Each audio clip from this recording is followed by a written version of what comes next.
I decided after retirement to do all the projects I wanted to do that I could never get companies to cooperate with and do. And that's what I'm doing now. Through the School of Public Health, I got connected with Alan. She had all this experience in Zambia as a Peace Corps person and as a social worker, and she pointed out there was a dual problem here.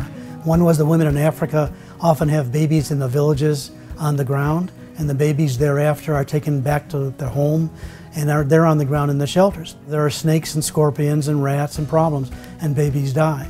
And then she said there's a similar problem here in the States. Certain populations were a lot more likely for their infants to die of sleep-related death than any other populations, specifically like low-income populations in Detroit. The projects that I deal with now are primarily dealing with the aging, the poor, disaster relief, and people who are disabled. I talked to parents of infants that had passed away because of sleep-related death. Most of it was that parents were sleeping with their infants in the adult bed, which is a very unsafe place for, especially newborns to sleep. There's a risk of rollover, there's a risk of falling from the adult bed. So in trying to find solutions for this problem, as a social worker, I was really hoping for a program, because that's what I know best, but parents were telling me differently. They were saying that they needed a product. Low-income families just couldn't access cradles.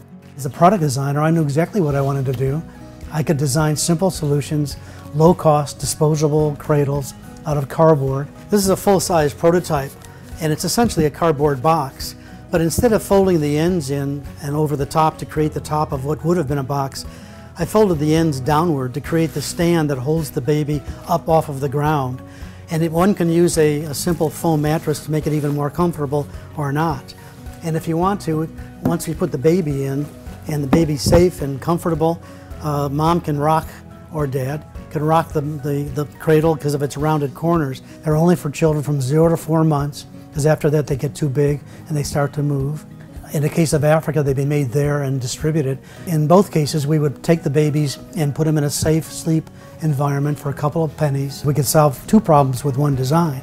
The simplicity of it is a message that I really want to continue to pass on to parents, that everyone of all backgrounds, all income levels has access. All your infant needs is you and a safe place to sleep.